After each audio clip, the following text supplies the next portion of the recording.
Bay, turn on that light. I got a shadow. I got a shadow right here. It looks bad. No, look good, Coach. Look good to me, Coach. Yeah, All right, we are live once again. We're live this week with Alumni Podcast, episode 15. You'll notice, everybody that's watching, Chris Pate is not here. We miss my partner. He's going on vacation to Florida, got lots of business in Florida and Virginia. So we have a very special guest host tonight with our special guest star. The guest host is John Original Gangster Harville from the 82 to 85 squad, the first Final Four team. Everybody has met him before when he's been on the podcast. And of course, everybody knows our special guest.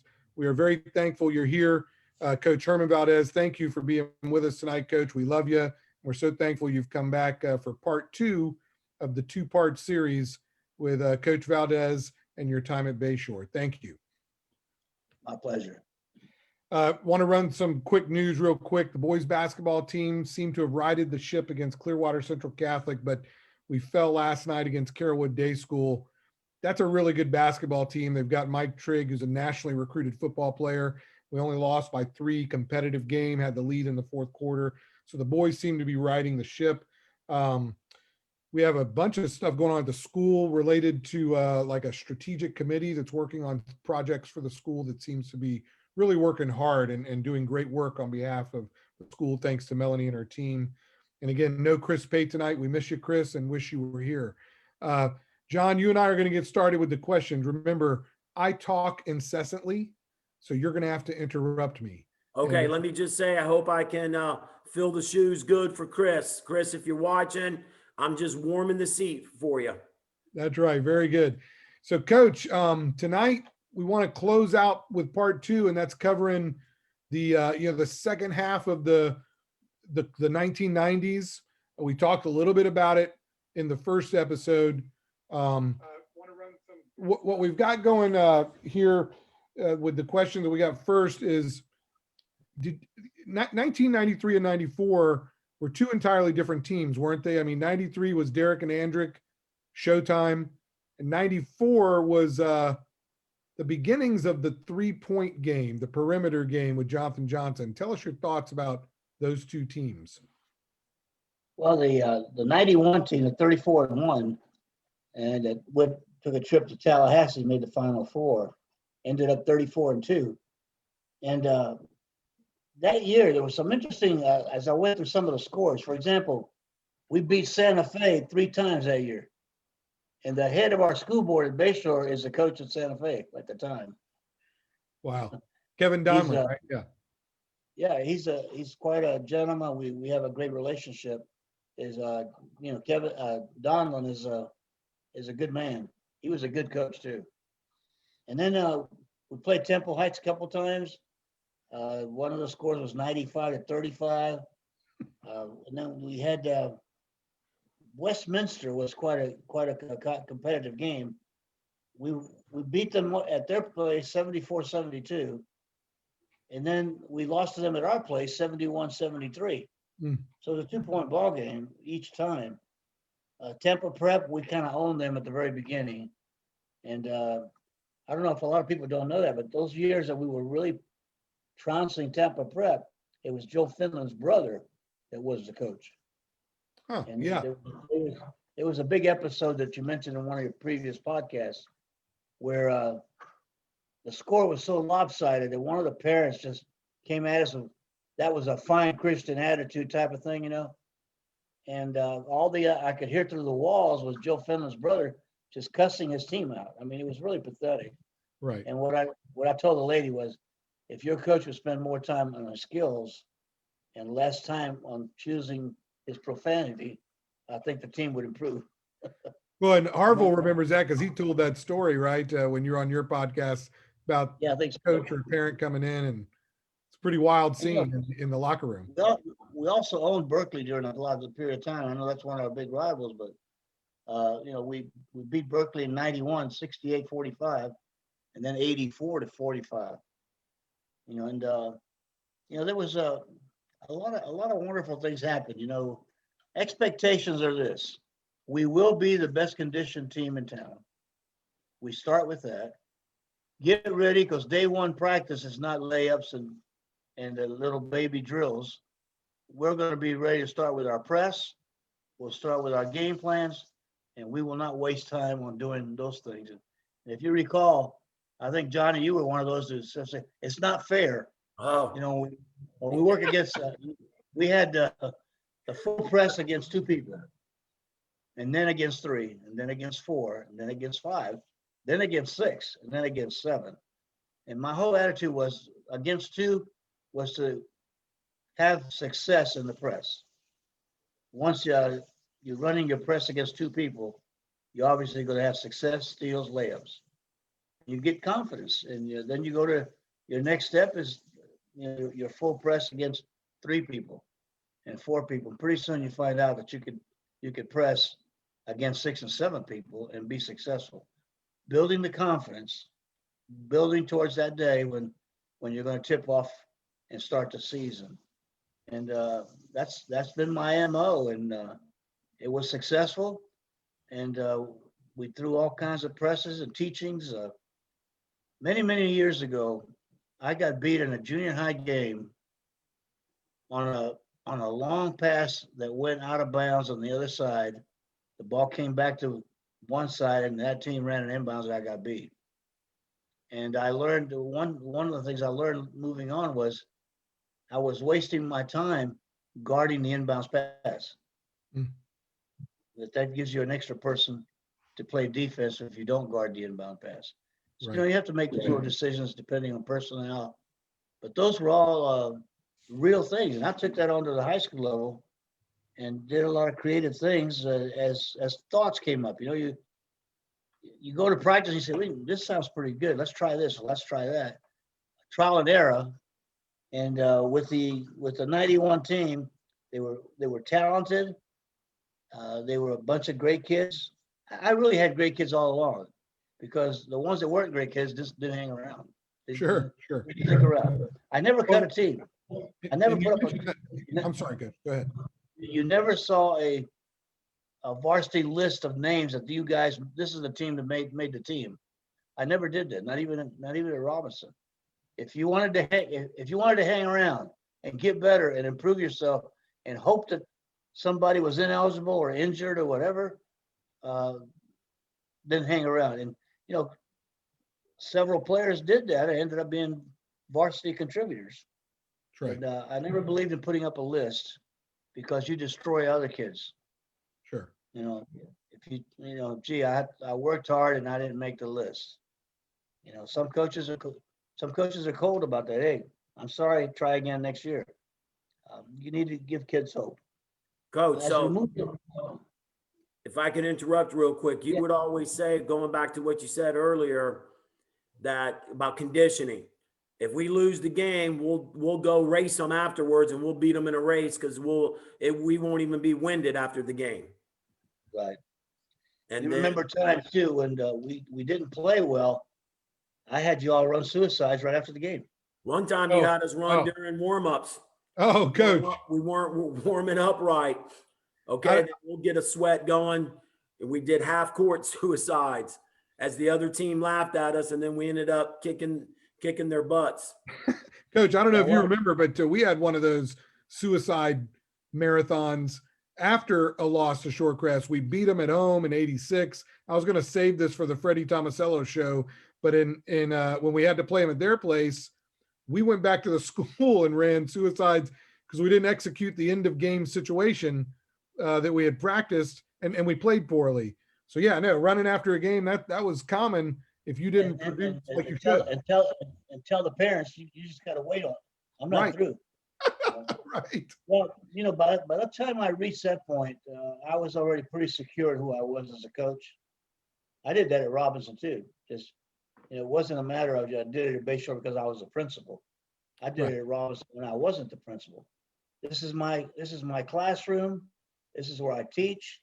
I teach basketball, and you're being noisy on the bleachers, and I need you to leave. And that begins the discipline. I think people respected that, and consequently the success. We had 3 seasons where we were 34-1, 34-2. That's, as I looking at the numbers, I said, my God, that was incredible. Yeah. That really was incredible. Well, you mentioned that 91 team, and we've told the stories in previous episodes between John, myself, and even you with the plane down to Everglades, the Peterson plane, and with all those type of things. That Peterson team, as you said, 34-1, and then lost in the semifinal game, was one of the great teams, and that's part of the story of the 90s. That team goes 34-2. You follow it up with 34-2 with Derek and Andrick, upset by Braden and Christian in the regional final, but basically one of the best seasons in the history of the school. I mean, we won the city of Tampa's, the city of Tampa title, the beat Jesuit, Tampa Catholic, Tampa Prep, all of them swept them. And that led to the 93 team with Derek as a senior with a return to the Final Four. John, interrupt again whenever I'm talking too much, but Coach, what were your thoughts about that 93 team? Did you know you were nearing the end of your time at Bayshore by then? Because that was the second to last team. Well, no. And back up to the 92 team that got beat at Bradenton. This has sort of been something that's been heavy on my heart, was Alan Nieves sprained an ankle. Okay. Alan was a starter and quite a contributor. Great kid, good family. And I had a great trainer. His name was Steve Glickman. Yeah. Some of you remember Steve Glick. He died of Lou Gehrig's disease, a very tragic way to go. But I had told the Nieves family that all I wanted was Steve to take a look at the ankle and see if he could go at all, just a few minutes. And it was a no, we don't want to do that. And he was a senior, and I always felt, had he gone through the treatment, Steve Glickman was a master with ankles. I mean, literally, the best ankle man. You could sprain an ankle on a Monday, and by Wednesday, he had you back on the court, so long as there wasn't anything broken. But that was a major. If I had to pick out one thing that we lost to Braden and had Braden, that was it. Now, we didn't play our best, but we were short one big man underneath. Alan later on brought his son to play for us and at Bayshore and had a great career, great family. I wish him well. But I always wonder how it would have been had we'd had Alan for a few minutes. Sure. And then going into the 93 season, that was it. What's Jonathan Johnson? Jonathan, you got Rodney Lewis, Derek Smith, Andrick, Eric Wright, I want to say. Yeah, that was a very challenging group of young men to put together and get a chemistry going. It was you had X number of big guys, and the way I handled that, as I look back, I took all three of the big guys and I said, look, what I need from all three of you is to come up with one great statistic for one player. For example, if one big guy averages 5 points a game, the next one averages 10, and the next one averages 3 or 4, put those together, and I've got one big guy averaging 16 points. And the same way with rebounds, this guy gets 3, this one gets 4, that one gets 6, and we've got and they bought into that, and they really cheered each other on when one went in the game and one came out due to fouls. Typically, your inside players pick up more fouls than, back when the game was on the inside. Right. Today's game is not played on the inside. No, it isn't. It's kind of sad. So, Coach, speaking of that, what do you feel the biggest difference between like our teams of the mid 80s into the 90s, as far as players, personalities? What do you feel would be like the difference? Toughness, physical toughness. I think you guys in the 80s were more about blood and guts and diving on a loose ball and taking whatever it took, and nobody was going to intimidate you. You've once from West Tampa, once from Brandon, once from Ybor City. You put them together, and you got Chicago. and we weren't intimidated by anybody. And then we did a lot of goofy things too. I never forget the game at at Keswick one night. I think Steve, I think that was one of your teams in Christmas tournament or something. And you came back and said something about what their coach was talking about that you overheard. And I didn't pay attention to it. I said, what a great opportunity. So I went to their coach. I cinched up my tie. And I said, look, my kids are telling me that they overheard you say, if they come in here, take their legs out from under them. And I pointed my finger at it. I'm here to tell you, if that happens, all hell's going to break loose. Do you understand?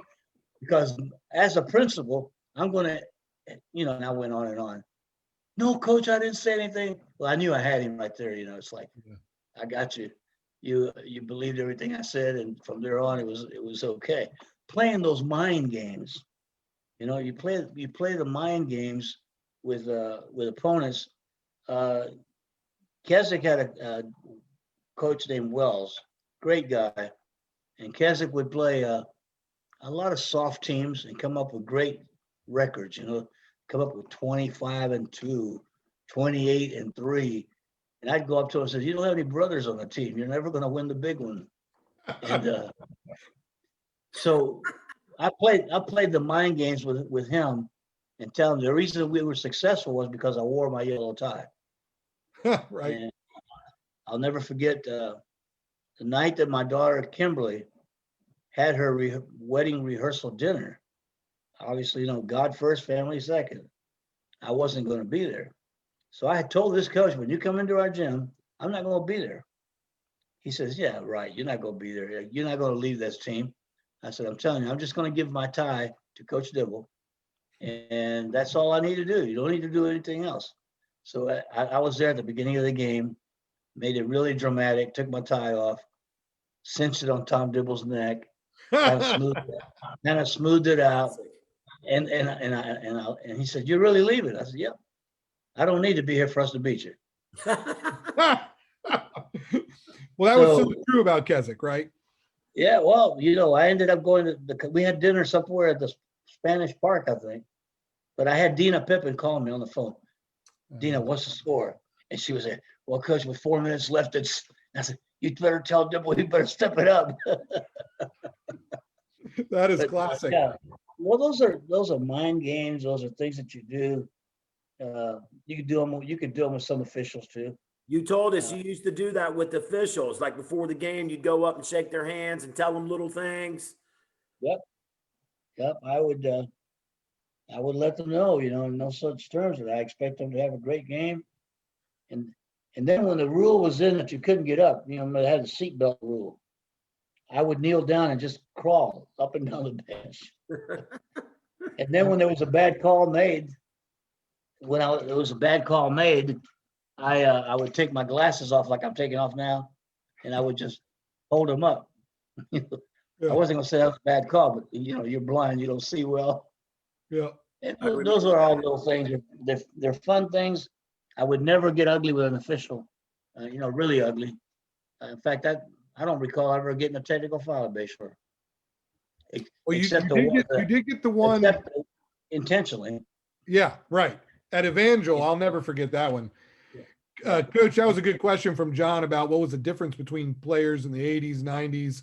We're going to ask you about the 2000s as well, because part of this episode is discussing your return that a lot of us alumni don't have the whole story on, would like to learn more about it.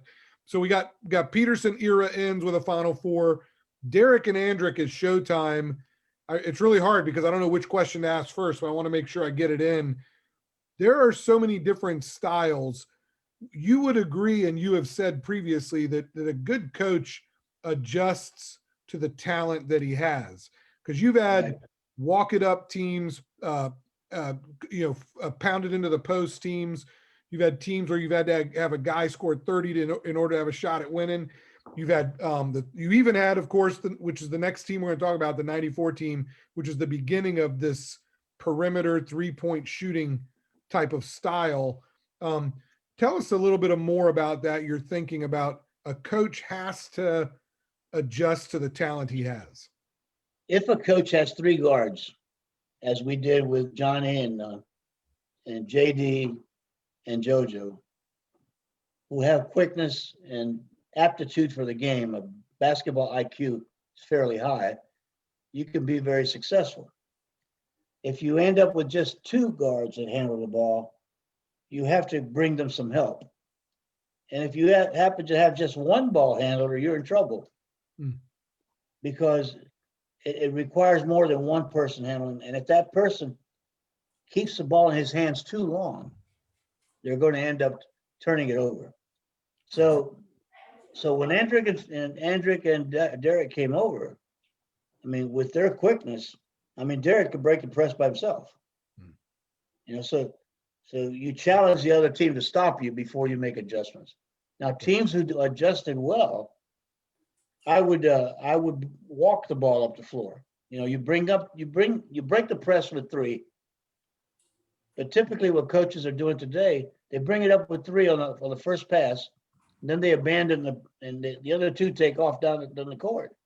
And I didn't do that. I brought all three in a straight line, you know, horizontal. And as they moved down the court, you pass it to the right and watch the defense shift. Pass it to the left and watch the defense shift. And the whole idea is to shift it back before they're able to adjust. And consequently, you're able to handle the press that way. But, you know, I was blessed with a lot of talent. In fact, I told Coach Day today, this is going to be funny. I said, Coach, when you win, it's because you have great talent. When you lose, it's because you're a sorry coach. That's right. And we all got a good laugh out of that because the general public for eons, Valdes, you're successful at Robinson because you got great talent. You know, not giving credit to the preparation and the coaching that takes place.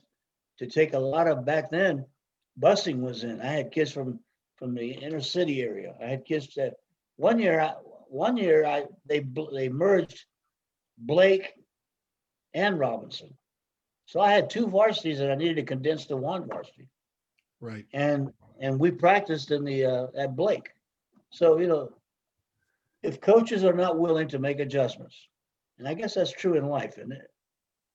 In the business community, business world, to make adjustments. This goes even to the government right now where we are. Not willing to make adjustments. In other words, my ways or the highway type of mentality does not work in sports. You know, it does not work. Or if you relying on one kid to hit 5 or 6 threes a game, and all of a sudden you live by the jump shot, the old cliche, you die with a jump shot. Well, tell us about that, because your 94 team is the advent of the 3-point shooter. Florida's greatest 3-point shooter at the time, which was Jonathan Johnson, averaging over 30 points a game, the school's all-time leading scorer. But you had a 6'9", 6'10", and Tree White. You had another big with John Fielder, who was 6'7". Not, the guard play, was it as good as Derek and Andrick? You know, obviously they were state of the art. Tell us about that team, because that was the first time we did rely a great deal on the 3-point shooting. If I had to pick out my greatest coaching effort, it was that year. Right. We had more success with less talent at the guard position, and those kids were challenged, and I'll never forget Ernie Matos has got to be one of my favorite all time, because I think he would maybe admit this, but there was limited talent, but very feisty. He could have played on the 80 team. Right. You know? But he had limitations, and so did some of those other guys. You know, Tree and Fielder, and those guys had limitations. They played well in that box, you know, but to get the ball to the box is a challenge if you're limited with your guard play. So one game comes to my mind. It was Wymore Tech. I don't know if we ever talked about that previously, but it was Wymore Tech at the time was like an alternative school. All the bad kids that got in trouble got sent there, and it was in the middle of a really rough part of town. And as we walked in, this one old heavy-set lady, an African American woman, could say, "You ain't got to guard that big white boy. That white boy can't shoot." And she kept on. She sat right behind me on the bench. That story was being told over and over. You can't guard that white boy. And Jonathan stroked 3 or 4 straight threes. And that leg is somebody better guard that one, boy. Right. And Yeah, then Jonathan, go ahead. Well, Steve, I was just going to ask with that, Coach, how do you think Jonathan Johnson, I know it's hard to compare eras, but with his 3-point shooting, how do you think he would have done in today's game? well, Jonathan played some ball up at a school in Tennessee. Martin Methodist College. Yeah, and he put up some good numbers, and he was a small school All-American, and he handled the ball fairly well for a big guy in high school, and he got better at it. Right. He's Jonathan Johnson. I have nothing but praises for him. If I had to pick 5 guys in my whole career who were the hardest working, most committed to the game, Jonathan Johnson would be one of those 5. I mean, I would lock up the gym and turn around, somebody's flipping the lights on. I mean, every spare moment of that boy's life was in the gym. And the other one would have been Jimmy Martin. Jimmy Martin, ended up playing from Robinson, played at Jacksonville for, South Florida passed on him, and he ended up beating South Florida 8 times, twice a year for 4 years, But Jonathan came from that mindset. Jonathan was in good condition. Jonathan would get his points, and at the end of the season, you'd think he got 10, 15, 20 points, and you look at the score sheet, he's got 30. You're great players, Tony Mack, Charlie Bradley, Herbie Allen, Calvin Daniels, the scorers. And you could pick them out. Even Andrick and Derek. They scored a lot of points, but if you watch the game, you have to turn around and say, he got probably 15 or 20. And you end up looking at the scorebook. And so they get them quietly. They get those points in a quiet sense. Right. It flows. The game comes to them. I don't know if I answered the question on Jonathan Johnson, but he was a real deal. He had pure shot, great free throw shooter, and he handled the ball pretty well for a big guy. Yeah, I was just wondering, in this day and age where you can shoot as many threes as you want, I know it wouldn't have taken place with you coaching, but just his skill set today, he would probably really light it up. Right. Yeah, you know what, John? Because of his height, he would be guarded by a guard. Right. So he was always able to get the shot off over the top of a guard.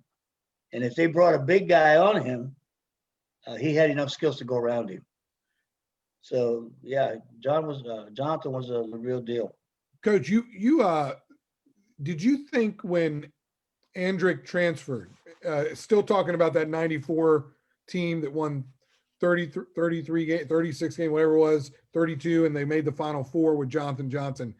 Did you think that Tampa Prep was going to beat us that year, even with Andrick, or did you feel like you had the horses for us to be able to take them out? Like, because we didn't beat them that year, and I felt like the turning point for their program and ours.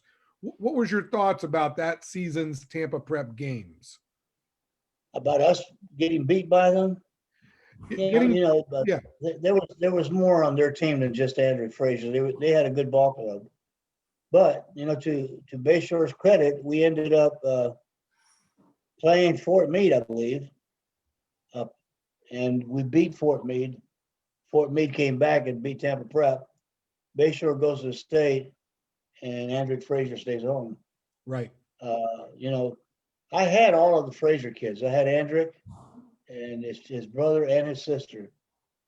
Andrick's father, Andrew Frazier, was a great basketball player. Middleton, right? Huh? And Middleton? Yeah, they were ranked 3rd in the state, and I took a young Robinson team over there, and we beat them. And I think his father always remembered that. And when I started coaching and having success, he wanted Andrick to play for me, and we made it available to him for him to be able to do that.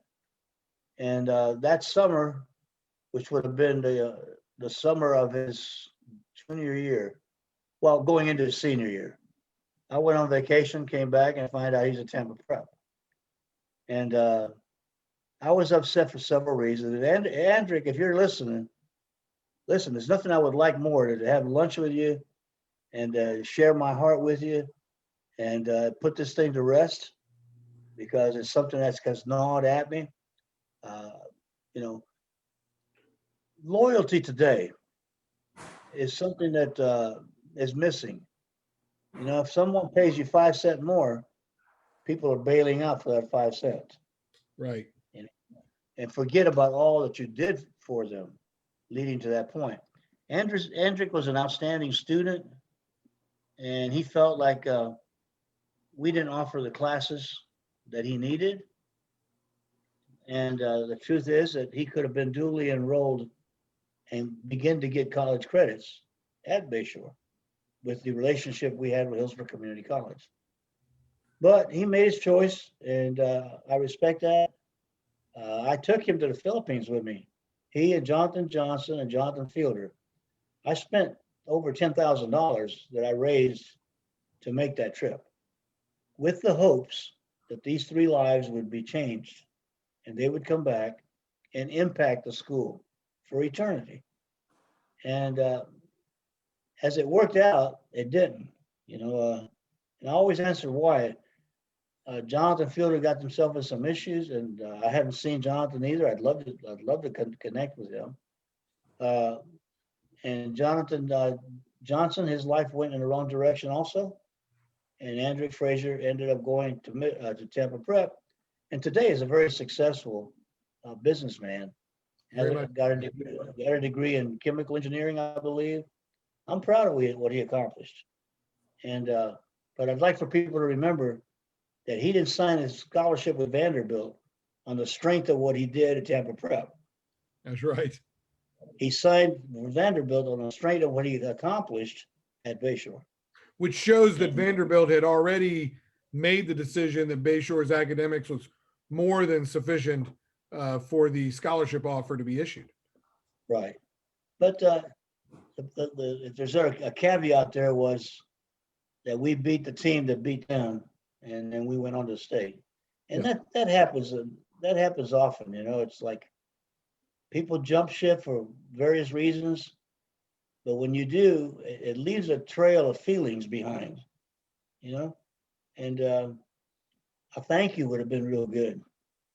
A thank you would have been good for the trip to the Philippines and several other things. But I remember his brother was a pretty decent player, and he got a sister too.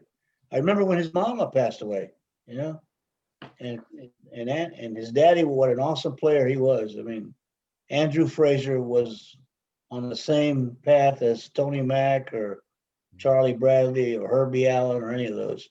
He could take one step across half court and fill it up. And that game at Middleton was a great game, and someday I'll share with you how it all went down. Oh, you've shared it with me before. Coach, shared it with us. Absolutely, and we really appreciate you sharing it now. And I wanted to ask you, I think I've asked it, I don't know that I got the answer. Did you know in 93 or 94 that the 94 season was going to be your last one? When did you know that? Well, I'll tell you how that all came about. I knew that at some point I needed to go back and get my retirement in order. So I was at a gym lifting weights and working out, and the principal from Monroe, who used to be the principal for admissions at Tampa Bay Tech, Pennington was his name, Bill Pennington, Bill Pence, P-E-N-T-S. And Bill and I had somewhat of a relationship. I was a volleyball coach at Robinson, and we had some words because something wasn't right with the facility. But now you bounce ahead years later, he's the principal at Monroe. I'm lifting weights, and he comes up to me. I'll never forget, I was on a bench, and he's kind of like over the top of me. And he says, what are you going to do? I said, I'm coming back, even if it's a custodian, because I've got all my sick days and my retirement. I'm coming back. And he says, well, my assistant principal is retiring, and the climate and the culture and the reputation of Monroe is not what I want it to be. And with your skills and talents, I think we could turn that around. Well, that stayed in the back of my head. And one thing led to another, and I took the position as assistant principal at Monroe. And on the job, my first day, here comes 3 big middle school kids, locked arm in arm, and they're just running over the little guys, just bullies. So I said, oh, not on my watch. So I suspended those 3 on my first day.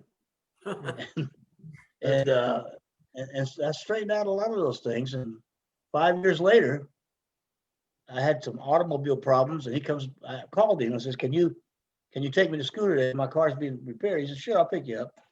And he picked me up with shorts and a t-shirt. He had an old Bronco that he drove. And I said, well, you're not dressed for work. He said, nope, today's the day. He never said any more. Well, from my house to Monroe is exactly 1 mile. Right. From my house to Robinson is 1 mile and 2 blocks. So he got out, he took some boxes out of the back of his truck. He went to his desk and literally just took everything off his desk and dumped it in the box, dumped everything from his file cabinets. He says, it's all yours. So you knew, And in 93, 94 season that was going to be your final year. You knew that as it was being played. yes, I knew I had to go back. Yeah. No, of course.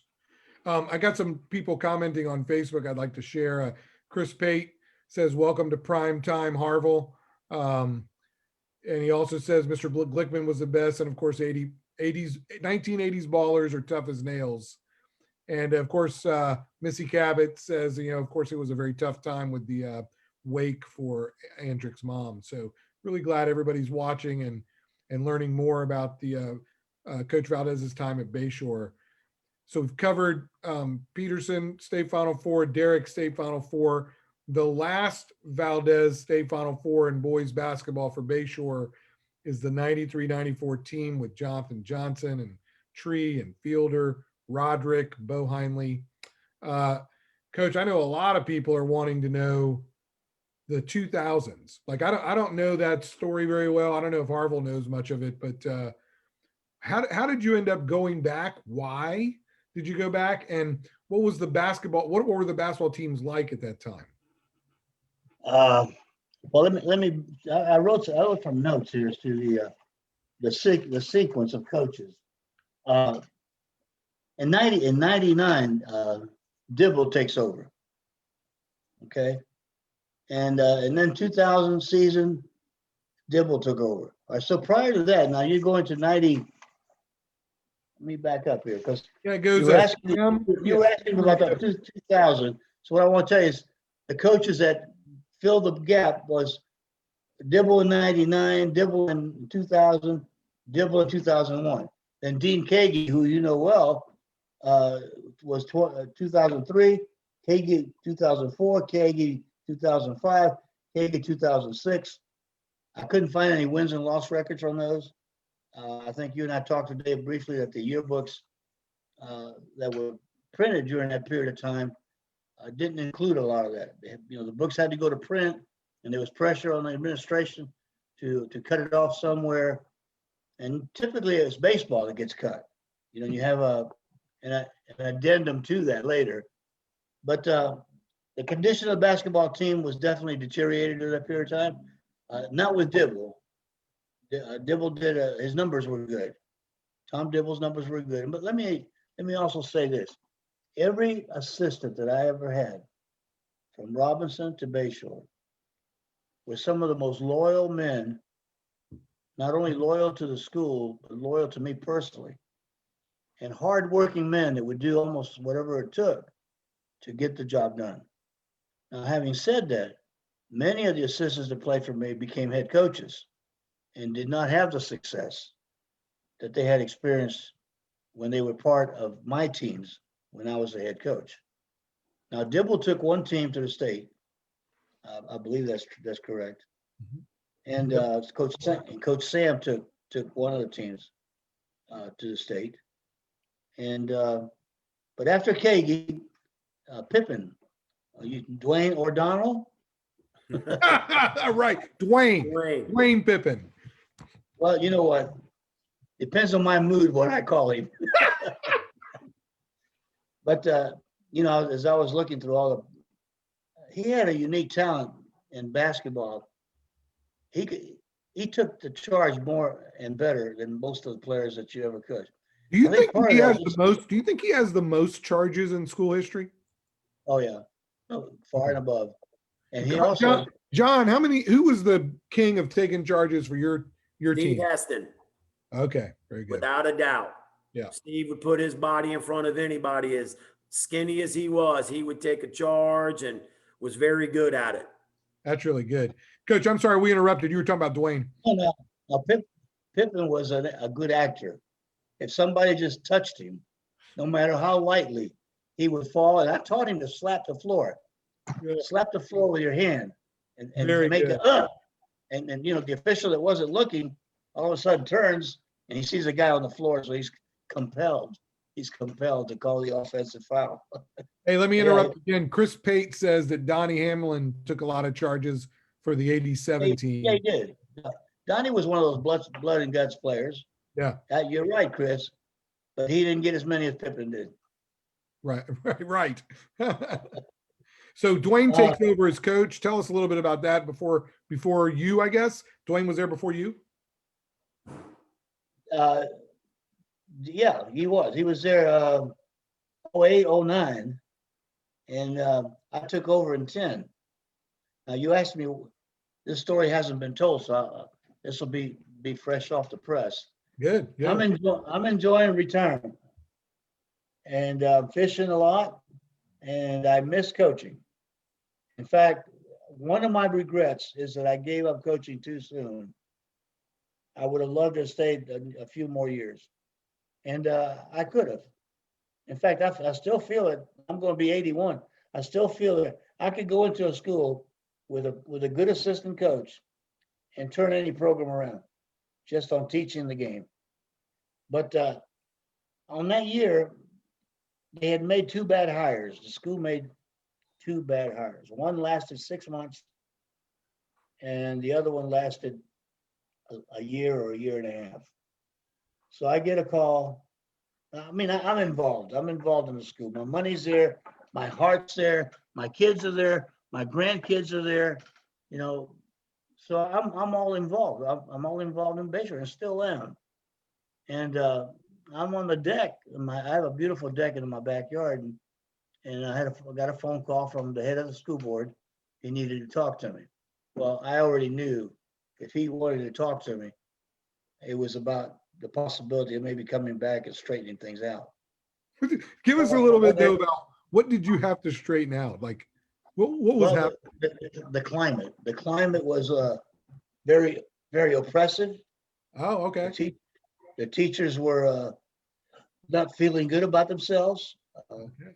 They were being micromanaged, and the whole climate was not what we had left.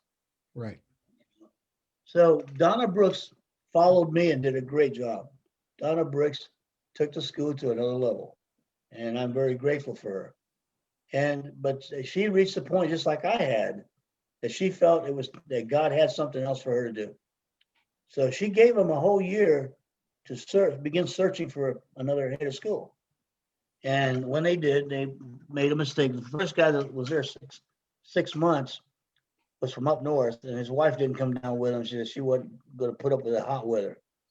And of course, that created some other problems. So then they hired another guy whose name shall remain anonymous, who had not had very success. In fact, nothing in his resume spelled education. He was an engineer by trade, not a very social guy, very kind of introvert. And you can't manage a school, raise money, and be an introvert. Right. So it didn't work out. And they came to see me. And I said, look, I'll do whatever you need me to do, and I'll do it for a whole lot less. They were paying this guy some serious money. They never paid me that. So what I did is I did it for considerably less than he was doing it, because he had a package. I mean, it was like housing, children in the school, et cetera, et cetera. But my heart being at Bayshore, I said, I'll do whatever you need me to do. And we talked about the climate of the school, the culture of the school, the lack of stability in the community was big.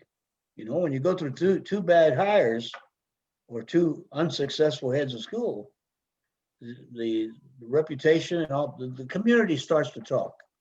And me coming back would bring some stability. So I did. I went back as the head of school. It took me the latter part of the 1 year to have everybody feeling good about Bayshore again. You know, cooked a lot of yellow rice and chicken for them. Did all the things you need to do. For example, every payday I would walk. I know today you don't get paychecks; they send them to the bank. But back then we still had paychecks. I would walk to you and say, "Thank you for this week. You've been a blessing to me." That personal touch, you know, and that went a long ways. You know, we're yet not. I don't want to be their friend. I don't want to be their buddy, because at some point you may have to make some hard decisions. And I learned that a long time ago. Right. Leadership at the top is lonely. People don't understand that sometimes. And those who try to be friends and buddy real close, you know, I don't mean that social, but I mean to get close to your assistant principals or your principal, or you know, your athletic director. Like keep it on a professional level, Right. and whether not a personal level, because there may come those times. So anyway, I took over. We had success, and then I had a rough time, and I think Melanie shared with you. I wasn't doing good physically or emotionally, and she said, "Dad, I'll do whatever needs to be done." And so they opened up interviews. They interviewed Melanie, and I think the other person that was running for head of school was Scott Burkett. Melanie had already been assistant principal.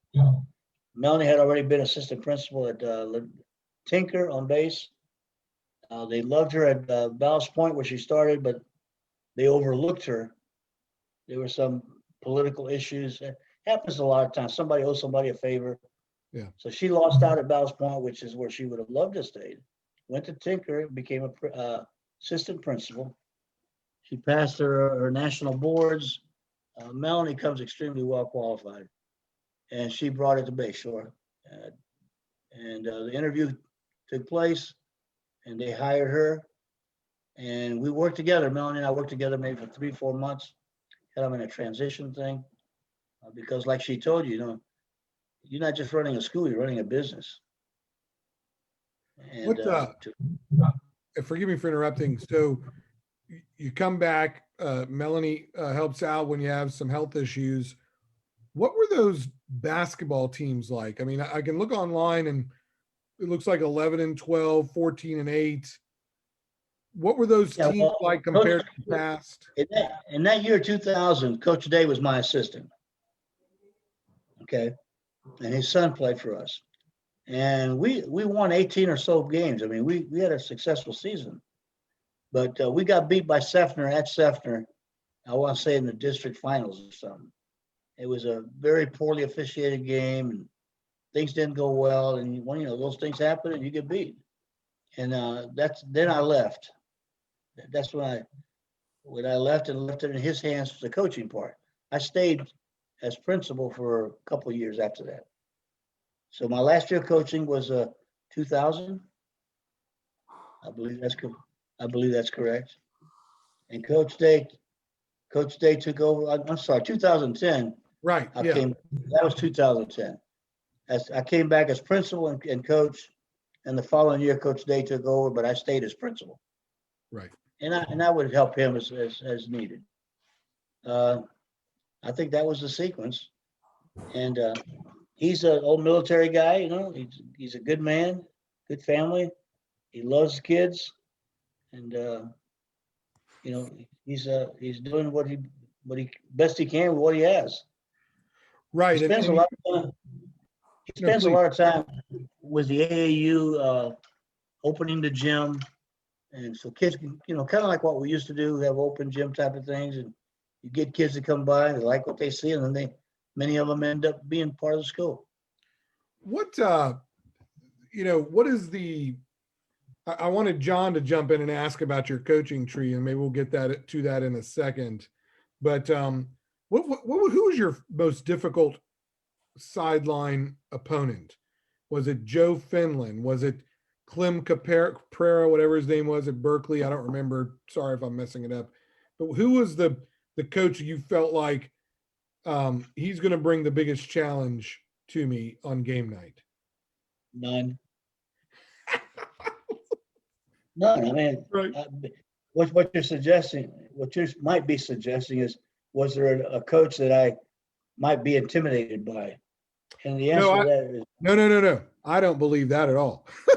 Just no, but who was the most competent in terms of getting their team ready to play us? Joe Finland probably has the most prepared for a challenge. Yeah, Joe was, and oddly enough, the coach at Santa Fe, Kevin Donlin, Kevin's teams were well prepared. We just had exceptional talent. Right. We had what, 10, 12 years, let's say, of talented kids. Remember what I told you? You win because you got talented kids. The losses that I had, it's just sorry coaching. That's the way the public looks at it, right? The moms and pops who really don't know. But yeah, Joe Finland was a worthy opponent. And when I was in the public schools, Frank Vining was. Sure. Jan Bennett was. Frank Lentz at Chamberlain was always very competitive. And, What was that? What about Pete Woronek at Plant City? Because we played them those 2 years with Harville's squad, the OGs. What was your impression of Pete Woronek? Well, Pete wanted to play the best. Where other schools wouldn't schedule us because what was in it for them? If they lose, they got to go back to their school and people are going to give them a rough time. You let that little school in South Tampa beat you. And even if they played you, they played you close, even if they won by 2 or 3 points, it was not a fair. But his attitude was, I want to play the best, and I think you're the best, and that was going to make him better. But yeah, we spanked him anyway. Thanks to a great game from the guy in the other square here on the screen. So, John, what you got any questions for Coach? I've got a few more, but you got some? Well, besides coaching, like in the 80s, Coach, who would you say was our toughest opponent? Who would you say it was? Oh. Wow. Well, it wasn't Temple Heights. And it wasn't Tampa Baptist. Oh. Gosh, John, I don't know. Who do you think? Well, I'll tell you who does it. Steve and I have talked about this. The 3 years when I was there, our first 3 years, Lakeland Evangel was awfully good. Yeah, they were. Yeah, they were good. And it was tough playing them at their place. It was that old gym where the bleachers are kind of set up and they were right on top of you. I remember our sophomore year, the first time going there, the first time we played them, they definitely surprised us of how good they were. They had like these 3 guys that could kind of do it all. And I thought my 3 years, it would have been Evangel, of course, Frostproof. Yeah, that's what I was going to say, Frostproof. And then Berkeley always gave us a pretty good run for it. Well, not according to my scores that I have here. Well, relatively speaking.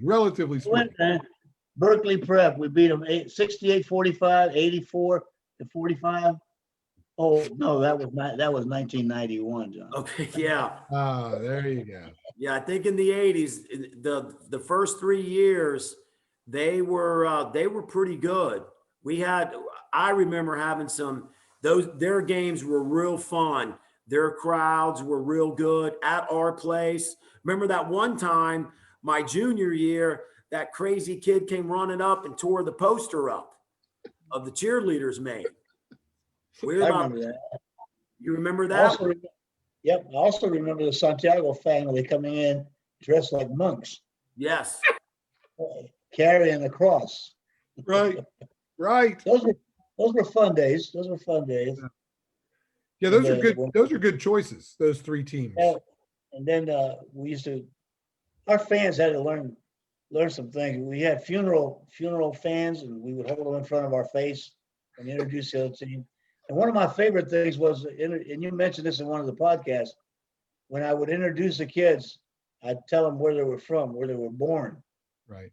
So from New York City, New York, Steve Glickman, so whoever, and they all said they're all over the country recruiting. That's right. Yeah, I was the only one from Tampa. Yeah, you had great, but you know what? You had a great foundation at Hillsborough. At Middleton. I'm being sarcastic, right? Yeah, at Middleton, all that we learned, remember I told you, we learned how to touch the backboard on a layup.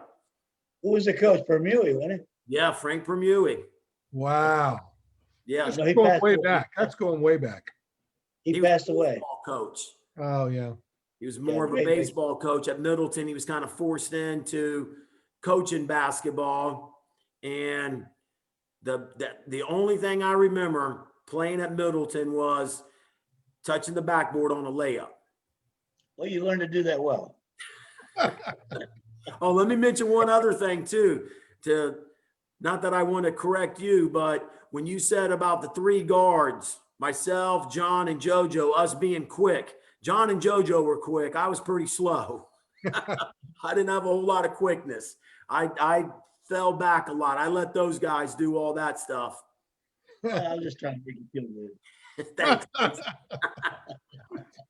Well, we've covered, we wanted to cover the 90s. We talked a little about the 90s in the first podcast, but not enough. We wanted to make sure that everybody heard the stories of the 91 through 94 Final Four teams.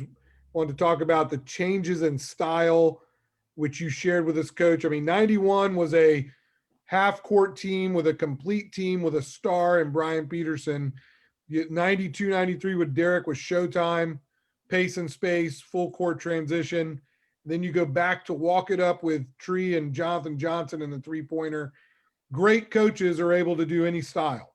And that's what we had during those 90s teams. And then, of course, you come back in the 2000s at a time which the school needed you, and God brought you back, which we know the school is happy that happened, because it also led to the arrival of your daughter as well. And she's doing such a great job.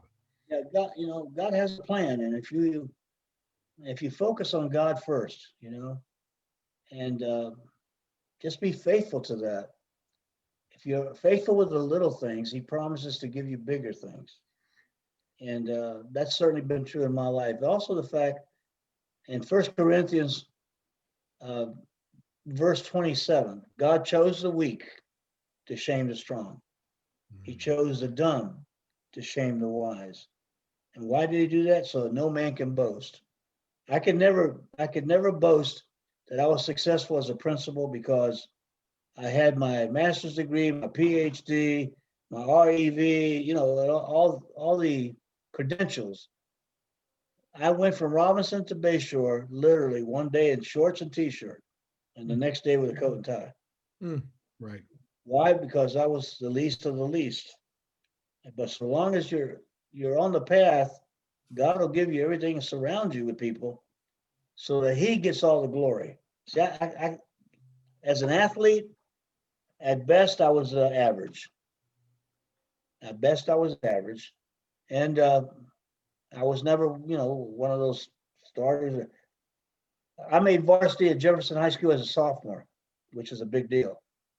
The next year there was a coaching change, and the coach that came in, he believed in no more than 2 dribbles and a pass. That's it.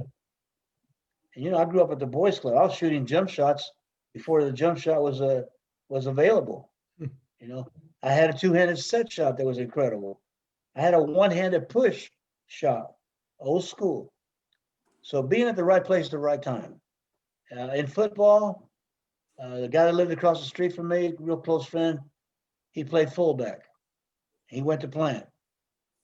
I went to Jefferson, played behind Sam Rodriguez. Sam Rodriguez was all Division I, ended up going to Miami on a scholarship. Right. Had I gone to Plant, I kicked my friend's butt every day a week in the boys' club.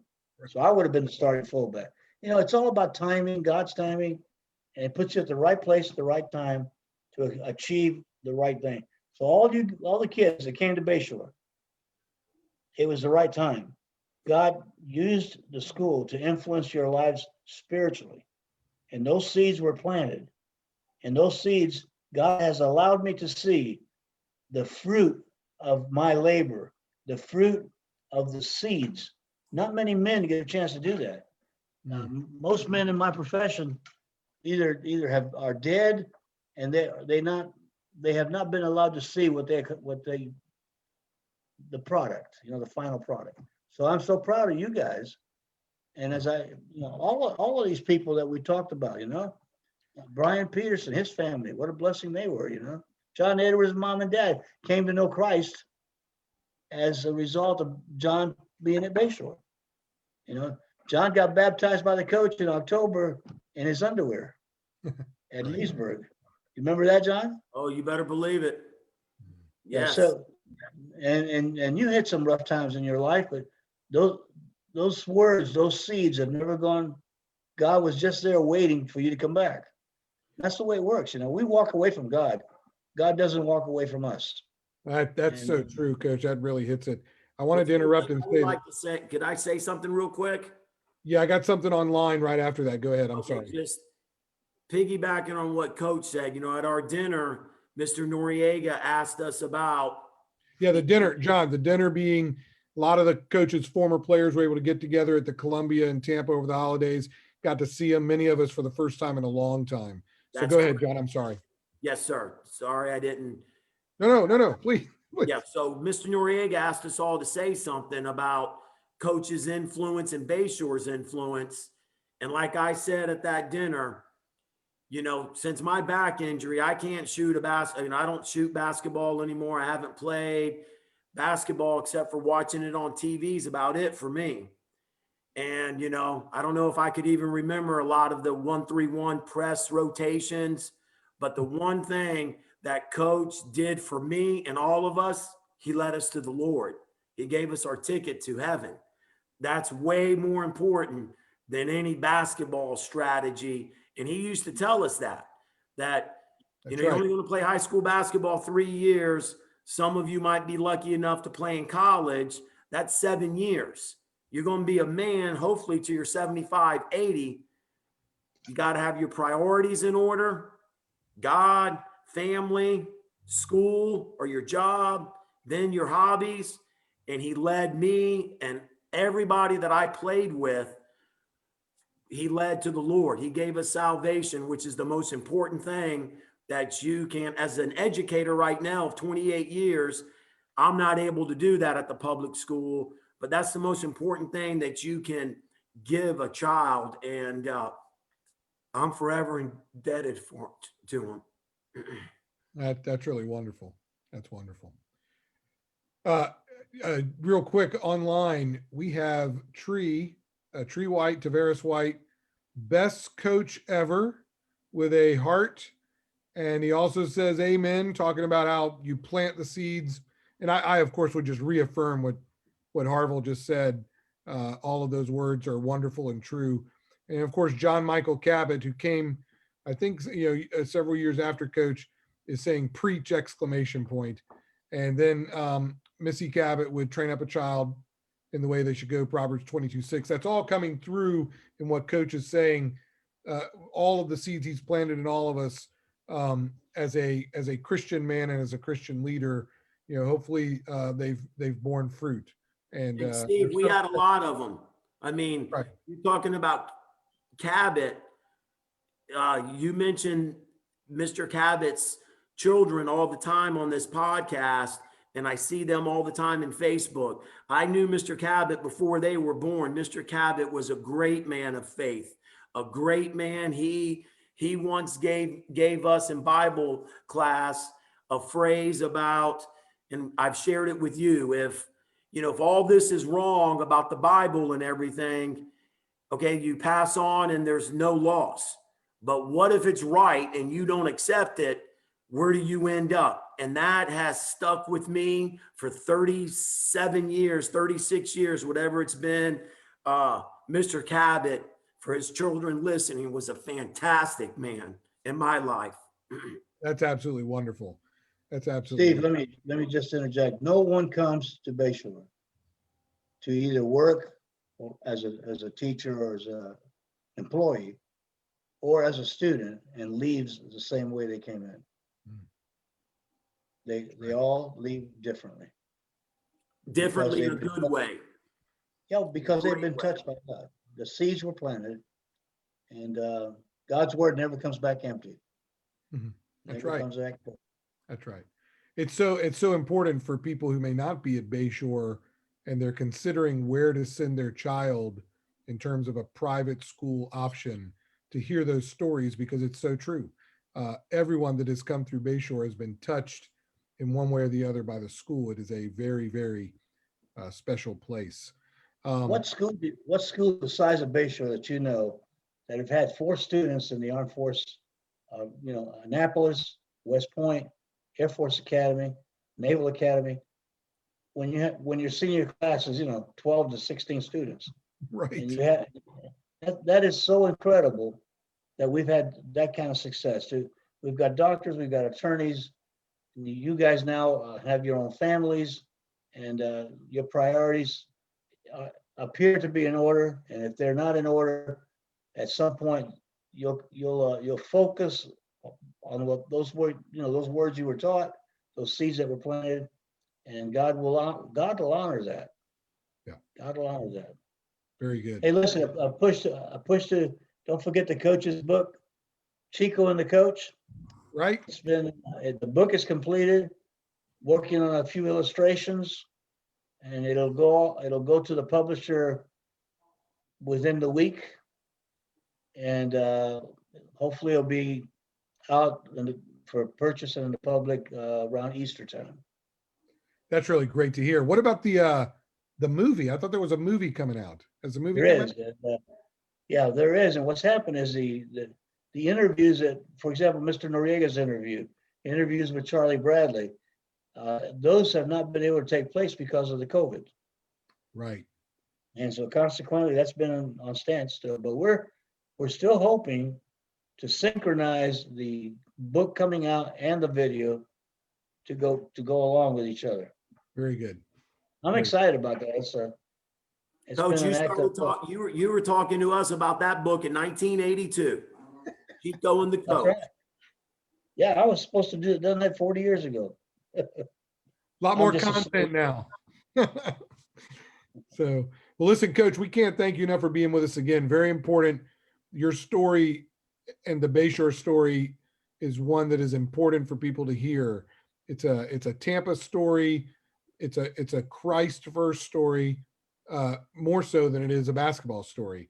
And we're so thankful for you taking the time with us. Thankful for John sitting in for Chris Pate. We miss Chris. I think he's out there getting ready for his Florida trip, but we're very thankful John got to sit in for him. Guys, that's it for me. Anything from you, John? We good? No, I would one time you mentioned to me, you wanted me to mention, and Coach, if a genie appeared before me right now, and other than the health of my family, if I had one wish, it would be to go back and play basketball one more year with you. Oh, wow. Wow. Yeah. Listen, thank you, John. It's awfully kind of you. The Bayshore story is still being produced. The Bayshore story is continuing, and the successes of Bayshore are going to continue to change lives for eternity. Very good. Amen. Amen. Gentlemen, I can't thank you enough tonight, and we appreciate everybody watching out there. And yeah, the Bayshore story continues to unfold, and it'll continue for eternity, as Coach said. Thank you, guys, and that's it for tonight. Take care. Thanks. Love you Coach. guys. See you Thanks, soon. Steve. Love you, Coach. Chris, I hope I did you justice sitting in for you. That's right. Thanks, Coach. Okay, bye, Good guys. night. Thank you.